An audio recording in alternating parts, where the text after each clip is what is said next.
The Great Gildersleeve.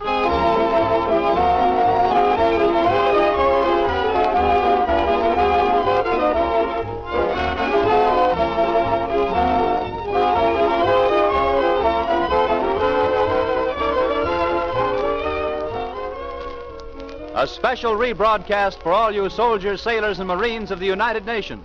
Listen to another amazing episode in the life of the Great Gildersleeve.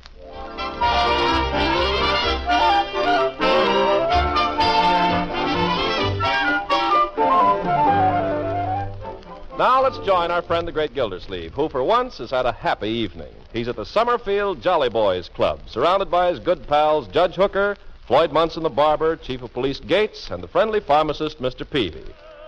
Spread out the sky one day. No, wait a minute, fellas. What's the matter, Mr. Gildersleeve? I don't know who it is, Floyd, but somebody's singing it wrong. Somebody doesn't sound Irish. Sure, a little bit of heaven fell from out the sky one day. Well, you were all right, Floyd, and the chief sounded okay, so it's either Hooker or Peavy. Peavy? What were you singing there? Sure, a little bit of heaven fell from... That's all. Peavy, you haven't got an Irish bone in your whole body. Well, no, I wouldn't say that. My grandmother was half Irish. Well, do the best you can, Peeve. Come on, let's sing. Yes, let's go. I've got to get down to headquarters and relieve my desk sergeant. Well, all right, this will be our last song then, huh? Should a little bit of heaven fall from out the sky one day and nestled on the ocean in a spot so far away.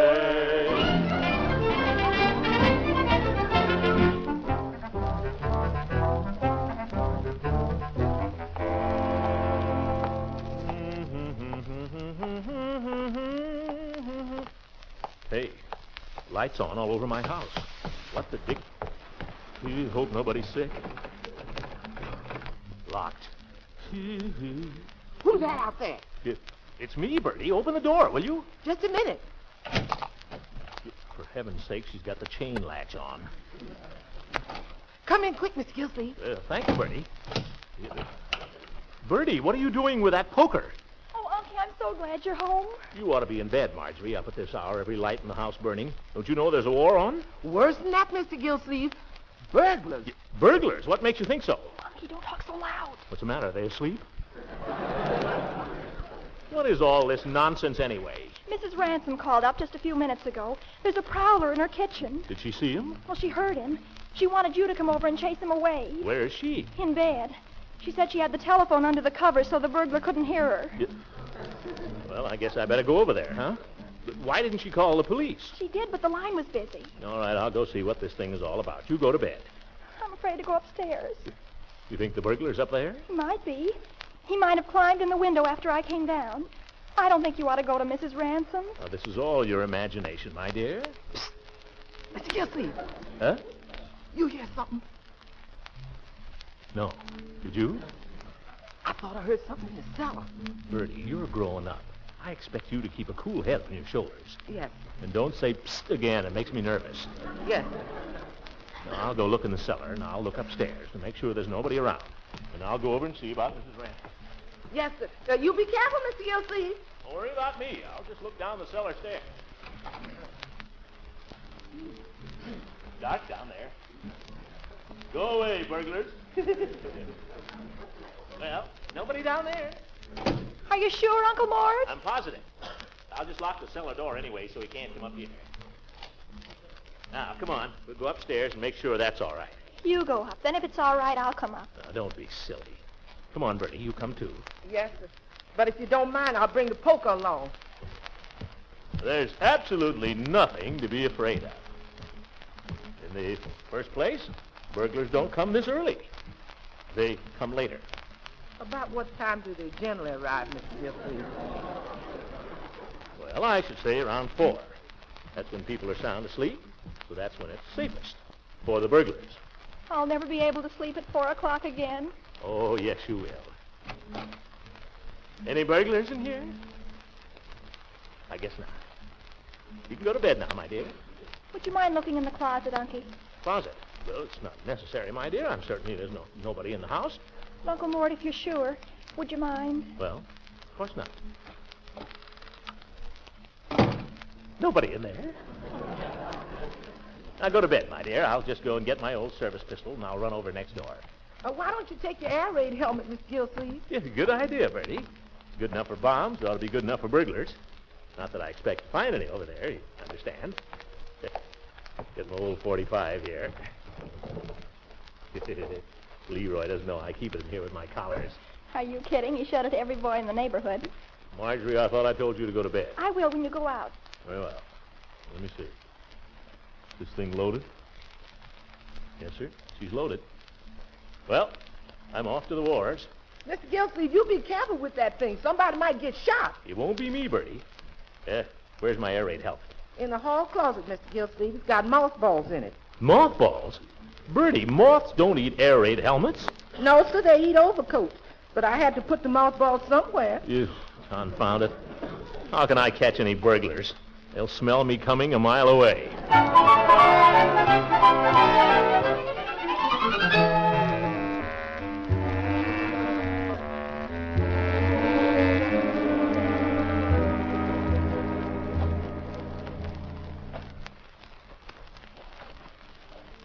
Leila. Leila. Darn it. For all I know, she's going back to sleep. Leila. Well, maybe I can hit her window with a pebble. If I can find a pebble in the dark. Here. Well, first shot. Leila. Leila. Must have her head under the covers. I'll have to try a bigger pebble.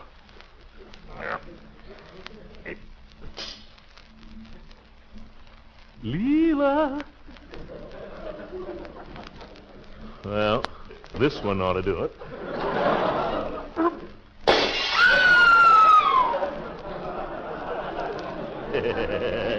That was a real pebble. Leila. Leila. Leila, confound it, it's me. Is that you, Throckmorton? Of course it's me. Come on down and let me in. I wouldn't stay out. There's a man in my kitchen. Yo, there's nothing to be afraid of. Just run down the stairs and open the front door. I've got a gun. The key is under the mat, Throckmorton. The key is under the mat. Oh.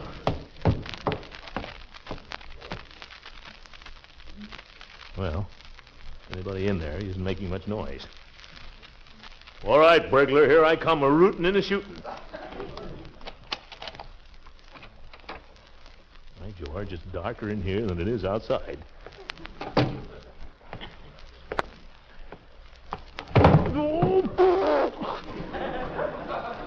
Leila, come down here and turn on the light.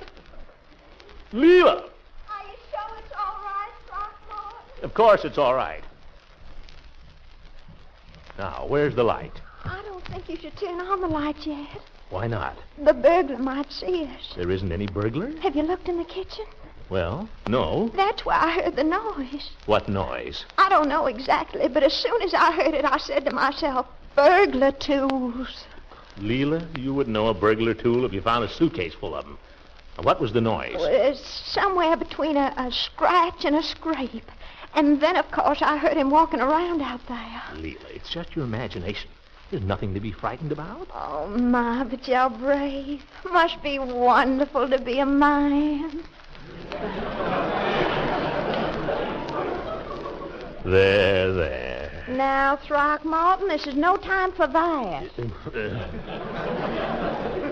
But Leila. Maybe we better turn the lights on after all. Well, I better go look around in the kitchen first. I wish you would. You realize this is all ridiculous, of course. Well, I'm just as certain as I'm standing here that there was someone in my kitchen. All right, I'll go look.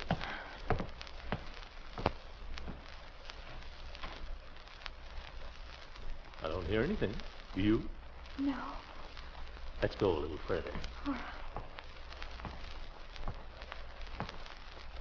There's nobody out here, Leila. Nobody but the kitchen clock. The man may have sneaked out on the laundry porch by the back door. Oh, you would think of that. Well, I'll go look there. All right.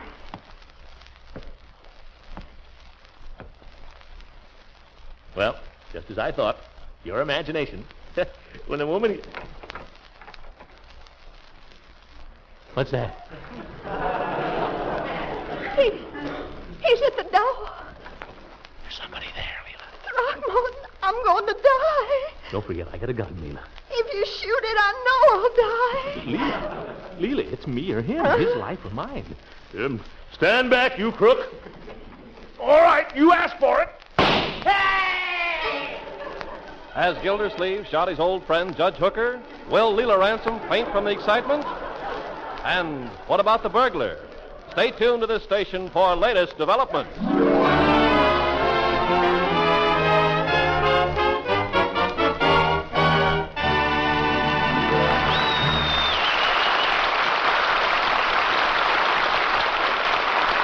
great Gildersleeve will be with us again in just a few seconds.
Back now to Summerfield and the home of the widow Ransom, where suddenly the peace is broken by a wild shot and a scream, followed by alarms and excursions. Oh, light! Where's the light? Light! Turn on the light! Where's the switch? Judge, are you all right? Leila, where are you? For goodness sake, where's the light? I keep turning on the gas. Here, I've got it. Gildersleeve, put down that gun. Huh? Oh. Do you realize you almost shot me? Mom, they've killed you. They've killed you. They have? They have not. Don't worry about him. I'm the one who was almost killed. Oh, Judge. Gildersleeve, have you got a permit to carry that thing? Certainly I've got a permit. I'm a deputy, if you want to know. Oh, well, I think you're both lambs to come over. Here I was all alone and just scared to death. I telephoned every man in town I knew, and... Oh, gracious. Here I am in my negligee. I hope you'll forgive me. Oh, don't apologize. I have a much prettier one, but it's at the cleaners. Now, about this burglar, Leila, let's get the facts here. She's already given me the facts, Horace. She heard noises in the kitchen. Probably a cat. I don't keep a cat. This was a burglar. How do you know? Have you found anything missing? Any jewelry gone? No, I always wear all my jewelry to bed because I'd rather die than lose any of it. I thought you looked a little dressy. Is there anything else worth stealing? Well, I should say so. Now, that great big old highboy there, that's over 300 years old. Belonged to my grandmother Beecham. Well, no burglar is going to lug that thing off. Have you checked the silverware? The silver? Why didn't I think of that? First thing they steal. Oh, Mother's oyster forks. They're gold-plated. I'll go count them right away. Gildy, Yeah? you don't really think there's been someone in here, do you? Well, I wouldn't be too sure, Judge. Maybe we ought to check the windows and see if he dropped a jimmy somewhere. No, they're all here, all the oyster forks. Now, I don't see anything else missing. See, what'd I tell you? Well, we might as well... It's gone. Huh? It's gone. What's gone? My perfectly beautiful, priceless old Georgian coffee pot. It was 100 years old and solid silver. Leila, you sure you didn't put it somewhere? Positive. I always kept it right on the tray there with the other things. Wouldn't be out in the kitchen or someplace. No, because I always kept it right there. You see, Judge, there's the sugar bowl and the cream pitcher, but no coffee pot. Yeah, it's a fact. Oh, it belonged to Beauregard's great-grandmother, too. Well, she'll never miss it. Let me ask a question. If the burglar was going to steal the coffee pot, why didn't he also take the sugar bowl and the cream pitcher, not to mention the tray? For a very simple reason, Judge. Because he was interrupted, that's why. Now, here's the way I reconstruct it. He was stuffing the coffee pot into his sack when he heard me at the back door and went sneaking out the front. Well, it's possible. I'll tell you another thing. If I know burglars, this burglar will be back. What for? For the sugar bowl and the cream pitcher. Gracious. Now, don't be alarmed, Leila. Oh. Gildy, what makes you think you know anything about burglars anyway? I've already told you, Horace. I happen to be a deputy sheriff. Besides, the criminal always returns to the scene of the crime. You know that. Maybe he does and maybe he doesn't. Well, he certainly isn't going to return while we stand here like ninnies with every light in the house on. We've got to set a trap for this fella, Judge. How?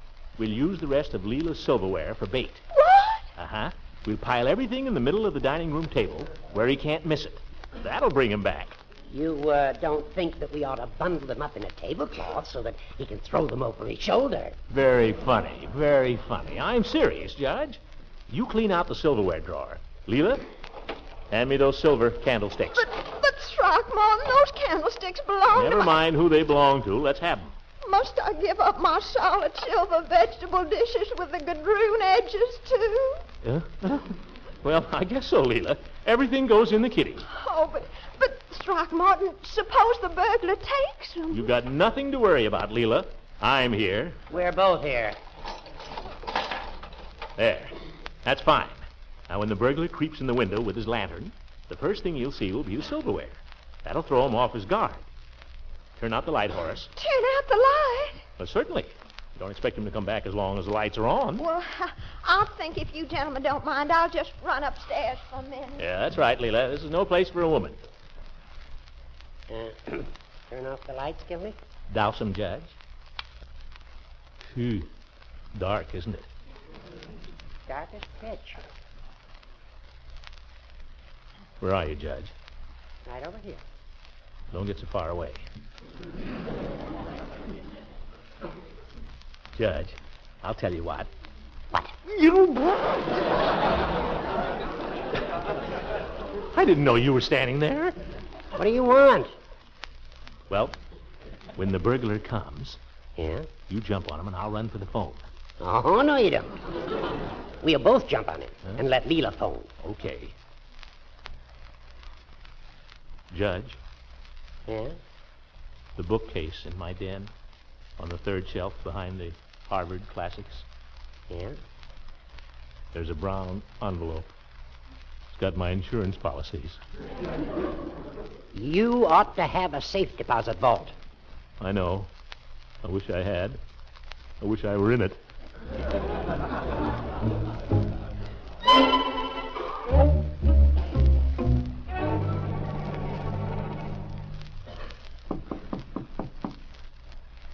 Judge, What is it? did you hear something? Not me. Must have been my imagination. He's coming in. Get ready, Judge. We got you covered. Throw up your hands or we'll blow your head off. I wouldn't do that. Peavy! It's Peavy. Turn on the light, Horace. Yeah, hello, Mr. Gildersleeve. Judge. Peavy, I thought you were home in bed. Mr. Gildersleeve, I wish I were. What are you doing here? Well, it seems that Mrs. Ransom called up a while ago. Yeah, I know. She called up the judge, too. She called up everybody. And Mrs. Peavy insisted that I run over here and see what I could do. She's a little on the nervous side herself, Mrs. Peavy. Always hearing things. Hardly a night I don't have to get up and make a tour downstairs. Yeah, all women are the same. Sometimes I think they'd just like to get men out of bed. Why, it's Mr. Peavy. Oh, good evening, Miss Ransom. Oh, it was so good of you to come over. You'll excuse me if I'm a little informal. Yes, indeed. Was there something? I heard sounds, Mr. Peavy. I definitely heard sounds. She thinks it was a burglar. It was just as I was getting ready for bed. First, I thought they were in the kitchen, and then it sounded as if they were on the roof outside my window. I don't want to alarm you, Mrs. Ransom, but you know, it might have been a peeping Tom. Mr. Peavy, aren't you nice?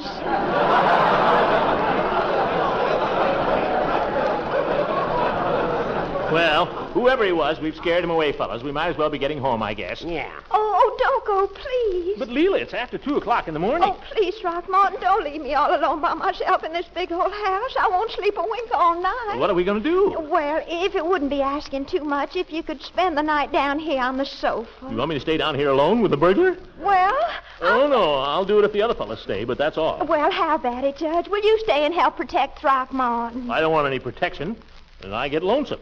Leila, as long as you ask Oh, it. thank you, Judge. I knew you would. Mr. Peavy, will you? Well, now, Please, pretty please. I'd feel so much safer if you would. Yeah, come on, Peavy, let's make a night of it. I don't know what Mrs. Peavy's going to say. Yes, I do, too, but I'll do it anyway.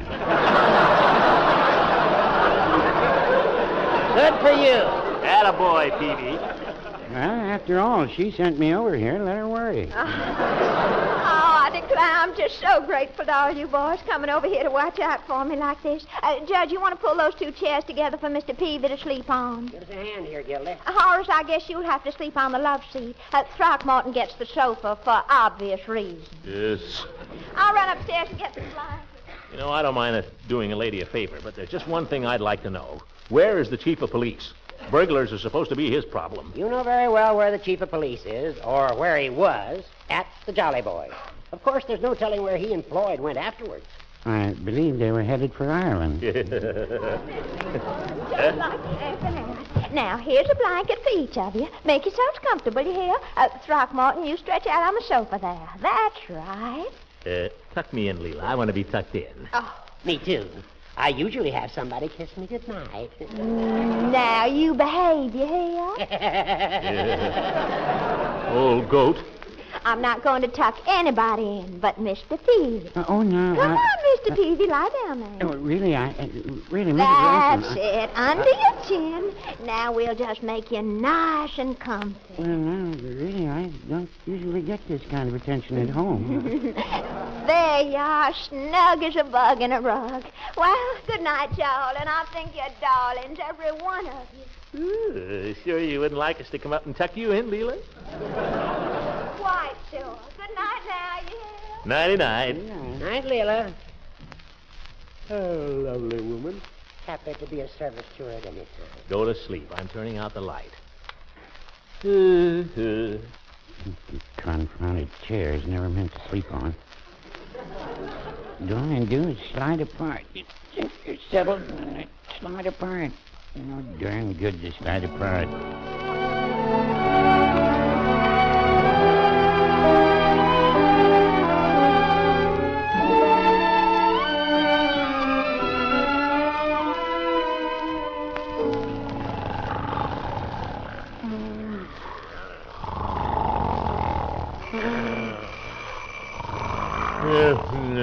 Answer that, Bertie. What's it for? What am I? Oh, daylight.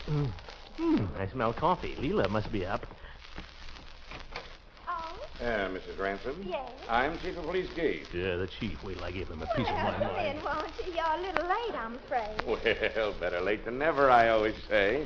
This is my deputy, Mr. Munson. I've met Mr. Munson. Hi, Mrs. Ransom. How's it going? Oh, here's Gildersleeve. Well, Chief. I heard you had a little excitement here, so I ran right over. I thought I'd just... What are those bodies in there? That's Peavy and the judge. They're asleep. Let's not wake him. Come on in the dining room. Chief, did I hear you say Floyd was a deputy? That's right. I took the pledge last night. Well, I'm going to turn in my badge. Listen, Chief, in the name of law and order, where have you been? Well, where haven't we been? When we left you last night, the chief had his prowl car, see? So him and me started down Market Street. Floyd. And just then along comes a couple of likely-looking... Floyd. Well, so anyway, it was a long story. But the chief finally got his cap back.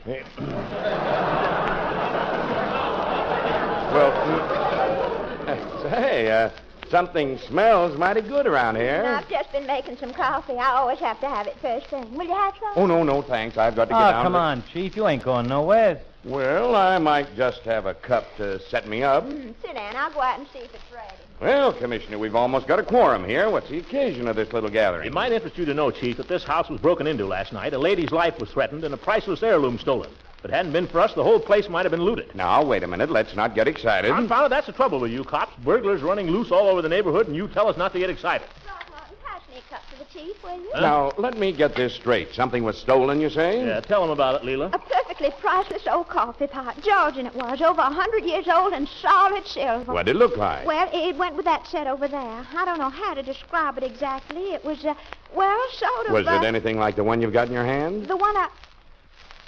Throckmorton! I've got it! I've got it right in my hand. Now, how... It must have been in the kitchen the whole time. That's all. There goes your burglar. Well, fellas, I guess we can go home. Oh, now, isn't that awful of me? Here I've kept these poor boys up all night and for no reason at all. Aren't I terrible? Aren't I just terrible? Aren't I just simply terrible? Leila, you can say that again.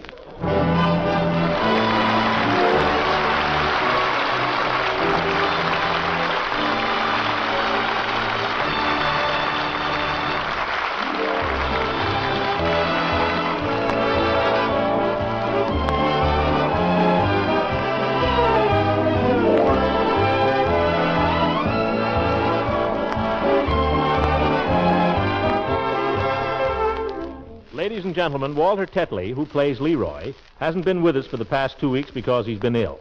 But I talked to him this afternoon, and he's feeling fine again. So he'll be back with us next week, full of beans. Good night, everybody.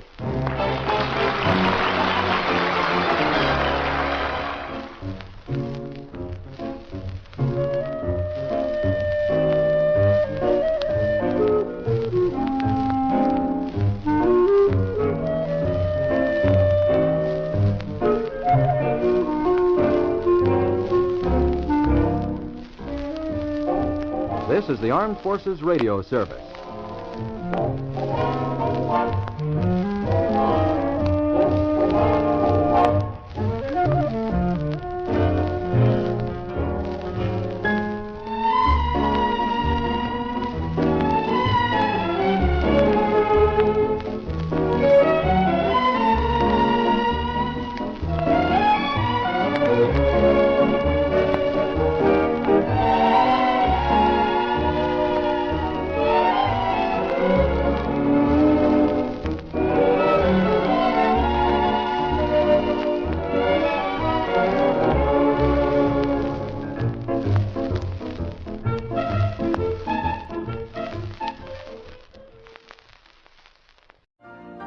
You've been listening to the OTR Gold Network.